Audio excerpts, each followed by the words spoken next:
I'm Don Pease, and honored to be with my esteemed colleague, Ivy Schweitzer, for a conversation about the American Renaissance.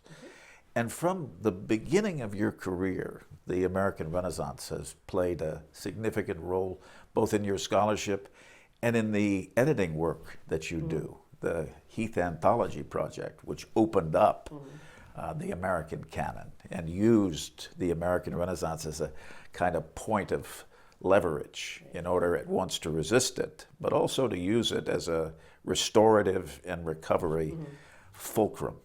What would you say locates your relation to that evangelical position in your own work of cultural and social transformation?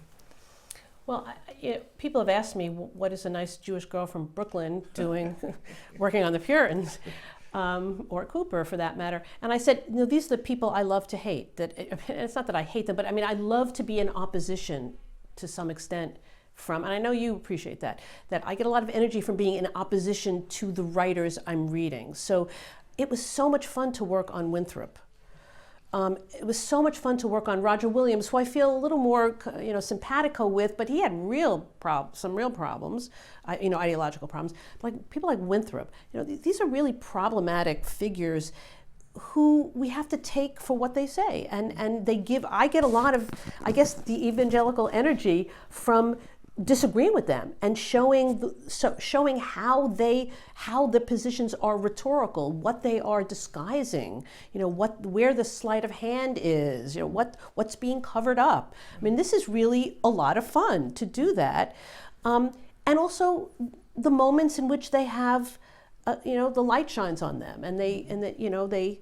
Not that, I don't know. I mean, I guess it shown on Winthrop many times. I mean, Winthrop's an interesting figure because he, and this goes to this notion of the relationship of the early period to the 19th century. He's an interesting figure because he is, in his Puritan rhetoric, he articulates a kind of affective connection to God. And I start the friendship book talking about him writing letters to his wife and putting himself in the feminine position, and how that feminized position was a very powerful position for many male writers. I mean, you see, Jonathan Edwards, for goodness sake, you see it all over his work. And this is that, if I can give myself away, as Emerson wanted to do, if I can give myself up, I get the kind of power of the mystic, the power of a larger force speaking through me.